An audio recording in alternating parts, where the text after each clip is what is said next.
तुम्हें यही सब कुछ अगर मुझसे करवाना था तो मुझसे शादी क्यों की? तुम्हें पता था ना मेरा, मैं तो ऐसी हूँ कि मैं एक गिलास पानी भी उठ के नहीं लेती हूँ। तब तो तुमने मुझसे बड़े बड़े दावे किए थे। तुमने कहा था तुम्हारे घर में बड़े मुलाजिम हैं, तुम्हारे पेरेंट्स बच्चों के साथ बहुत फ्रेंडली होंगे। तो अब क्या हुआ? तुम्हारी मामा को तो हर दफा मुझसे एक ही शिकायत होती है कि मैं घर को नहीं संभालती, बच्चों को टाइम नहीं देती। तो तुमने प्रोबेबली घर के लिए एक मुलाजमा ही लानी थी ना। देखो जूही, आपको इतना हाइपर होने की जरूरत नहीं है। मामा तुमसे शिकायत नहीं करती, वो तुम्हें सिर्फ ये कहती हैं कि बच्चों की केयर किया करो, खास तौर पर जब वो बीमार हो। मैं जितनी केयर देती हूँ ना उतनी इनके लिए काफी है, क्योंकि मैं उन्हें ज्यादा केयर देके बिगाड़ना नहीं चाहती। तुम्हारा क्या मतलब है कि हम लोग बिगड़े हुए हैं? मैं अपने बच्चों की बात कर रही हूँ। तुमने देखा नहीं, मामा ने उन्हें बहुत ज्यादा प्यार देके बिगाड़ दिया है। मतलब इतनी बदतमीजी करने लगे हैं मुझसे, कुछ समझाओ तो उल्टा सीधा जवाब देने लगते हैं मुझे। देखो जूही, दुनिया का हर रिश्ता गिव एंड टेक से चलता है। अब अगर तुम उन्हें कुछ नहीं दोगी तो वो बदले में तुम्हें कुछ नहीं देंगे। तुम्हारा क्या मतलब है? मतलब छोड़ो, अगर इस घर में रहना है तो जो मामा कहती हैं वही करना पड़ेगा, क्योंकि मैं अलग घर अफोर्ड नहीं कर सकता और तुम्हारा तुम्हारे डैडी के घर पे गुजारा नहीं है। अब प्लीज गुस्सा छोड़ दो, प्लीज।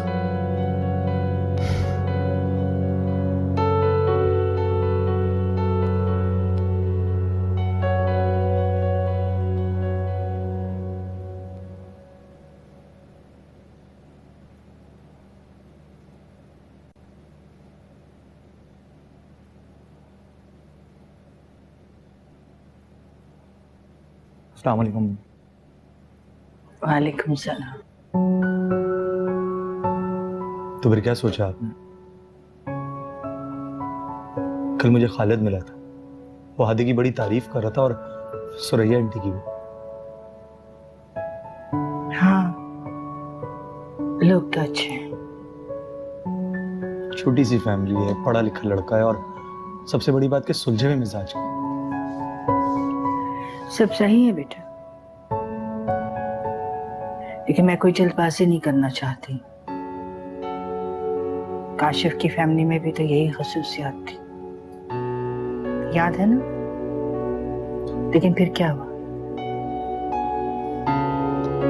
अभिया का केस डिफरेंट था और दुनिया के सारे लोग एक जैसे भी तो नहीं होते। हम एक ही सांचे में सबको परख तो नहीं सकते ना। लेकिन फिर भी बेटा, मैं इस बार बहुत मोहतात होकर फैसला करना चाहती हूँ। अम्मी, मैं तभी तो आपको फोर्स कर रहा हूँ कि हादी वाले रिश्ते को गौर से देखें। देखे भले लोग हैं और वैसे भी जान पहचान वाले। ऊपर से खालिद की फैमिली उनकी जिम्मेदारी लेने को तैयार है। 2 दिन का वक्त लिया मैंने उनसे, तब तक मैं मिसेस अतीक के बताए हुए रिश्ते को भी देख लूं। आज जाना है वहां, तुम भी चलो तो अच्छा है, लड़का देख लेना। आज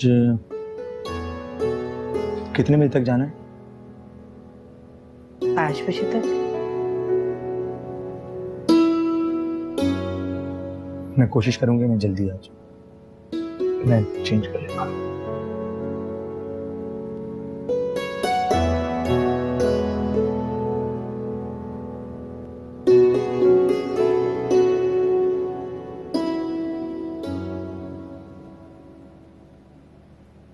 चाय। ओह थैंक्स। क्या बात है, तुम तो बहुत सुगड़ हो गई हो। वक्त और हालात को देखते हुए खुद को बदलना पड़ता है भाई। गुड। अम्मार कैसा है? मुलाकात हुई उससे? होती रहती है कभी कभार।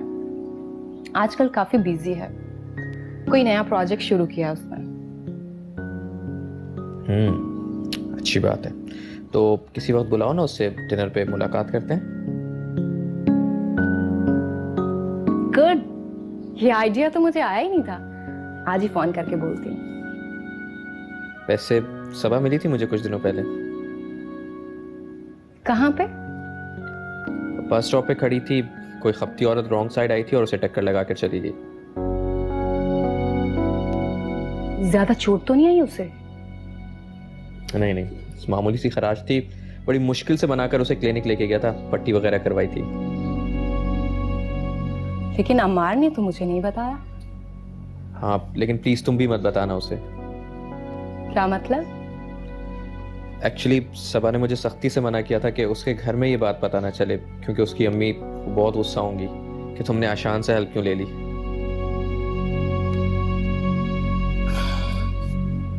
यम्मी भी ना। अम्मी नहीं, सासू माँ।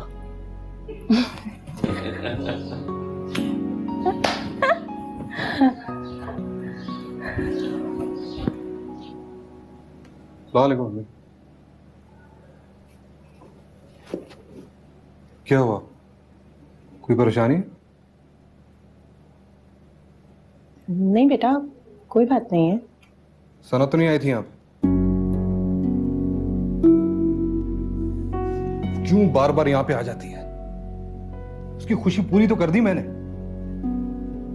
अपने बच्चों से मिलने आती है। उसे बच्चों की परवाह कब से होने लगी? आज तो वो अदालत का नोटिस लेकर आई थी कि उसे दोनों बच्चों में से एक बच्चे की कस्टडी चाहिए। क्या? ये क्या कह रही है अम्मा? उसका दिमाग तो ठीक है। मैं भला अपने बच्चे क्यों दूंगा उसे? उसका कोई हक नहीं है बच्चों पर। और मैं अच्छी तरीके से जानता हूं कि वो दूसरी शादी कर रही है। दूसरी शादी? जी, शहर के मशहूर बिजनेसमैन अरशद मलिक से चक्कर चल रहा है उसका, और अभी से नहीं, काफी अरसे से। और तुम ये बात जानते थे? जानता था, सिर्फ आपकी और बच्चों की वजह से कोई इंतहाई कदम नहीं उठा रहा था। बहुत कोशिश की मैंने उसे समझाने की, लेकिन खैर, वो अब तुमसे तलाक ले चुकी है। अब कहीं भी शादी करे, हमें क्या। इसीलिए तो कह रहा हूं अम्मी कि मैं अपने बच्चे क्यों दूं उसे। मेरे होते हुए मेरे बच्चे एक सौतेले बाप के साय में क्यों पले? लेकिन बेटा, कानून कुछ और कहता है। अभी तुम्हारे बच्चे उम्र के जिस हिस्से में है ना, अदालत की रूह से उन्हें माँ के पास होना चाहिए। फिर अम्मा, माँ इस काबिल भी तो हो। कानून इन जज्बाती बातों को नहीं मानता। और तुम भी अब ठंडे दिमाग से ये बात सोचो। देखो, अभी वो सिर्फ एक बच्चे यानी अली की कस्टडी मांग रही है, क्योंकि अली उससे बहुत मानूस है। और बेटा, वो कह रही है ना कि अगर अली उसको हम दे देंगे तो वो इरत से कोई ताल्लुक नहीं रखेगी। आखिर ये कैसे हो सकता है? मैं अपना बेटा एक गैर शख्स के हवाले कैसे कर सकता हूँ? लेकिन बेटा, तुम्हें ऐसा करना होगा, क्योंकि अगर वो जिद पर आ गई तो वो दोनों बच्चों को हमसे ले जाएगी और हम कुछ नहीं कर पाएंगे। और वैसे भी तुम तो जानते हो ना कि वो अली से कितना प्यार करती है, और अली की परवरिश में उसका कितना हिस्सा है, क्योंकि उसे जब तक बाहर का चस्का नहीं पड़ा था। और अली भी उससे बहुत मानूस है। देखा नहीं बेटा, जब से वो गई है अली कितना चुप चुप सा रहने लगा है। क्योंकि बेटा, इस सूरत हाल में बच्चे को माँ के हवाले कर देना ही बेहतर है। अगर माँ और बेटा एक दूसरे के साथ रहना चाहते हैं तो हम उन्हें जुदा करके गुनाहगार क्यों बने? अपिया, वो मेरी दोस्त परी है ना, वो आएगी हमारे घर। उसका फोन आया था। कॉलेज में ना? हाँ, मेरे साथ है। और वो कह रही थी उसको आपके हाथ की बिरयानी भी खानी है। बना दूंगी। अम्मी आ गई। अस्सलाम वालेकुम। वालेकुम सलाम। अस्सलाम वालेकुम अम्मी। वालेकुम सलाम बेटा। आप इतनी जल्दी आ गई? हाँ, अम्मी, लड़का कैसा लगा? लड़का? आदमी कहो आदमी। क्या मतलब? अरे वो तो 40-45 साल का मैच्योर आदमी था, और उसके सर पे तो बाल भी नहीं थे। क्या? और क्या, मुझे तो वहाँ बहुत गुस्सा आ गया था। मिसेस अतीक से मैं उलझ पड़ी। वो तो अम्मार ने मुझे समझाया, इसलिए हम फौरन ही बाहर निकल आए। तो अम्मी, उन्होंने ऐसा रिश्ता क्यों दिखाया? क्या उन्होंने जेबा को देखा हुआ नहीं है? उन्हें भी नहीं पता था। बाहर आके बता रही थी कि पहली बार देखा है उन्होंने लड़के को, और लड़के की बहन ने ये कहा कि वो 30-32 साल का। बहुत शर्मिंदा हो रही थी, माफिया मांग रही थी बेचारी। हो सकता है वाकई उन बेचारी को पता ना हो, और बहनों ने इतनी तारीफें क्यों कि उनकी बातों में आ गई। मैं तो ये सोच रही हूँ कि कि उस बुढ़े ने अब तक शादी क्यों नहीं की। कहीं वो दूसरी शादी करने के चक्करों में तो नहीं था। हो सकता है उसकी पहली बीवी सऊदी अरब में रहती हो। मेरे ख्याल से सबा ठीक कह रही है। अल्लाह बचाए से छूटे मक्कार लोगों से। चले छोड़े, आप टेंशन ना लें। मेरे ख्याल से आप हादी के रिश्ते के बारे में गौर करें। सबा जाओ जूस लेकर आओ। बुलाती हूँ।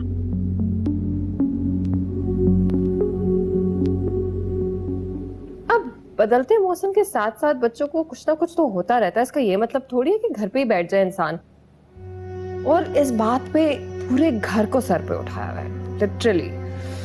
और तो और शायान भी अब अपनी माँ की ही ज़बान बोल रहे हैं। I am so upset. हाँ यार, मैं कल तुम लोगों को जरूर सुबह में ज्वाइन करूंगी। यार मैं तो घर बैठे बैठे पूरा दिन ही जाया हो गया है। बोर हो गई मैं।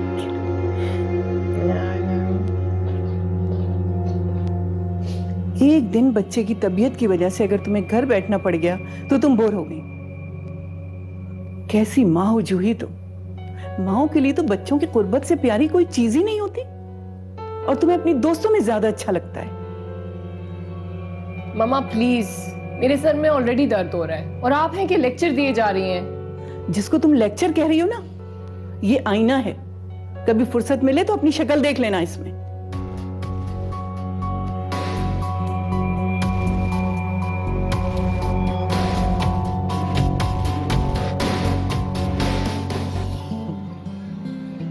Really Ammar, I enjoy. इतनी बड़ी उम्र का बंदा, उसे शादी की क्या सूझी? नहीं शायद ऐसा भी नहीं है कि वो बंदा कोई 60-70 साल का बूढ़ा है। हाँ ये सच है कि वो ज़ेबा से उम्र में काफी बड़ा है। मेरे नजर में कोई बुराई नहीं कि इंसान इतनी एज में आके शादी करे। और वैसे भी मर्दों की उम्र कौन पूछता है। अच्छा, मर्दों को सुर्खाब के पर लगे होते हैं जो उनकी उम्र कोई नहीं पूछता। क्या औरतें ही फालतू हैं? छोटी उम्र की लड़की की शादी बड़ी उम्र के बंदे से करवा दी जाए और कहा जाए मर्दों की उम्र कौन पूछता है। वाह, वेरी फनी। नहीं ईशा, मेरा कहने का ये मकसद नहीं है, तुम गलत समझ रही हो। अम्मार, तुम मर्दों की साइड ले रहे हो। मेरा बस चले ना तो मैं उस बंदे का जाके सर फाड़ दूं। इसमें उस बंदे का क्या कसूर है? Let me clear one thing, आराम से सुन। उसने ना ज़ेबा को कभी देखा है ना कभी उससे मिला है। उसकी बहन जो है ना, उसने ज़ेबा को देखा और ज़ेबा को पसंद किया और अपने भाई का रिश्ता भेजा। तो इस सारी सिचुएशन में गलत कौन पाया गया? एक औरत। एक औरत ही हर मसले के पीछे होती है फसाद फैलाने वाली। तुम्हारा कहने का मतलब है हम औरतें फसाद की जड़ हैं? तुम खुद ही देख लो, कहने की कोई जरूरत थोड़ी है। ओके ठीक है, आइंदा से मुझे मिलने की कोशिश मत करना और मैं जा रही हूँ। ईशा, मैं मजाक कर रहा था यार। तुम्हें कौन सा सीरियस थी?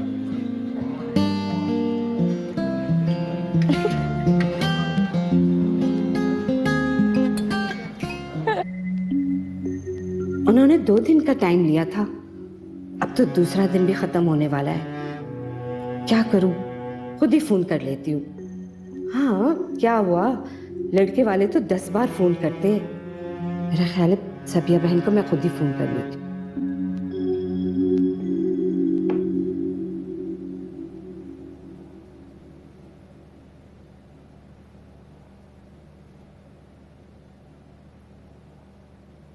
हेलो, अस्सलाम वालेकुम। वालेकुम सलाम। सबिया बहन, मैं सुरैया बात कर रही हूँ। अच्छा अच्छा, आप कैसी हैं? खैरियत तो है ना? बिल्कुल अल्हम्दुलिल्लाह, सब खैरियत है। आपने तो फोन नहीं किया, मैंने सोचा कि मैं ही कर लूं। आपने कहीं बुरा तो नहीं माना? नहीं नहीं, इसमें बुरा मनाने वाली क्या बात है। आपने मुझे याद किया, ये आपकी मोहब्बत है। एक बात कहूँ, मैंने अपनी गर्ज के लिए आपको फोन किया है। गर्ज? कैसी गर्ज? वो आपने मुझसे 2 दिन का टाइम लिया था ना। ओ हाँ, मैंने करना था रात को आपको फोन। अब रात तक मुझसे सब्र नहीं हो रहा है, क्योंकि मुझे आपकी बेटी बहुत पसंद आई है। जैसे ही आप हाँ करेंगी ना, मैं तो उसे दुल्हन बना के अपने घर ले आऊंगी। अल्लाह बेहतर करेगा, आप परेशान ना हो।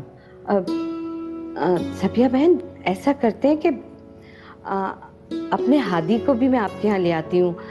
फिर ये होगा कि आप लोग भी उसे देख लेंगे, फिर वो और जेबा एक दूसरे को देख लेंगे, तो ये मुनासिब रहेगा। क्योंकि आजकल ऐसे ही होता है कि लड़का लड़की देख लेते हैं, ये बेहतर होगा, क्योंकि फिर माँ बाप पे कोई बात नहीं आती है। ये सही रहेगा? वो सब ठीक है, आप जरा मुझे थोड़ा वक्त दें, मैं अपने बेटे से पूछती हूँ, तो मैं रात तक फोन करती हूँ आपको। जी जरूर, मुझे इंतजार रहेगा आपके फोन का। अल्लाह हाफिज।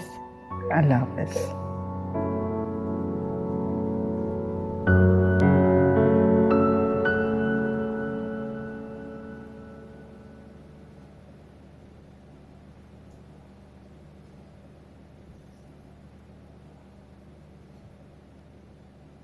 हेलो,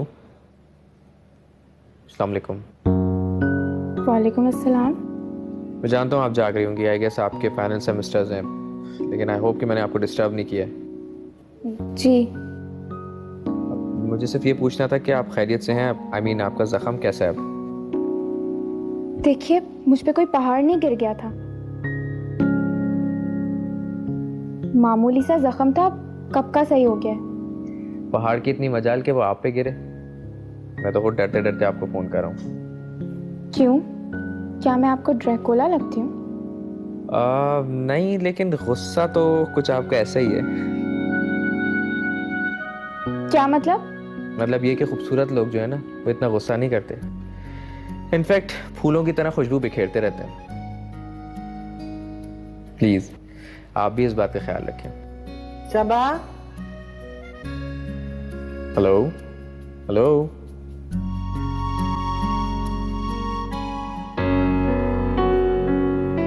यहाँ क्या कर रही हो? सोई क्यों नहीं अब तक? वो अम्मी, मैं पिया को ढूंढ रही थी। इतनी रात के किससे बात कर रही थी? बात तो किसी से नहीं कर रही थी, अपिया को ढूंढने के लिए आई थी। वो सो रही है अपने कमरे में। चलो तुम भी चल के सो, बहुत रात हो गई है, टाइम मत वेस्ट किया करो।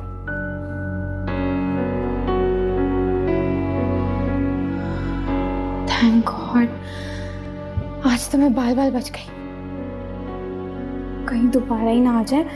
चलो यहाँ से। अमार नहीं आया आपका? आगे अम्मी नीचे वॉक कर रहे लॉन में। अस्सलाम वालेकुम। वालेकुम सलाम। मैंने सोचा कि आप सो गई होंगी, इसीलिए लॉन में वॉक कर लूं। नहीं, मैं कैसे सो सकती थी, तुम्हारा इंतजार कर रही थी, इतनी देर कर दी तुमने। जी अम्मी, डायरेक्ट साइड पे गया था आपको ड्रॉप करने के बाद। वो आज ना हादी की अम्मी का फोन आया था। अच्छा, तो फिर क्या कहा उन्होंने? बस कह रही थी कि आपने 2 दिन का कहा था और फोन ही नहीं किया। अब मैं भी क्या करती, कामों में इतनी मसरूफ हो गई, मुझे याद ही नहीं रहा। एक काम करें अम्मी, आप उनसे कह दें कि हम कल उनसे मिलने आ रहे हैं। हाँ, लेकिन वो कह रही थी कि वो हादी को लेकर आना चाहती है।